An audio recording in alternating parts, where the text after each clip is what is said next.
Капитан Чо, 12 пропущенных звонков.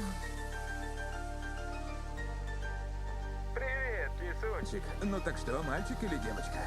Простите, я вас знаю? Да брось, детка. Я уже почти доехал. Осталось пара сотен метров. Тебя опять на службу вызвали. Да нет. Почему ты никогда не говоришь, когда тебя вызывают? Чтобы ты не беспокоилась. Ты меня обманул, так ведь? Не волнуйся, даже если я захочу поехать, теперь мне не будут звонить. Ну, так что сказал доктор? Говори, не томи. Насчет чего? Насчет ребенка.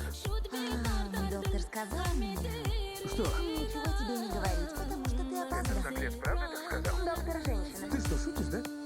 Нет, я абсолютно серьезно. Ну это плохая новость. Ладно, я вхожу в лифт. Перезвоню, когда приеду домой. Но Пока. ведь... Ах, эти женщины. Который находится в Мьями. Я нахожусь перед Домом культуры 25 апреля, в котором проходит съезд трудовой партии.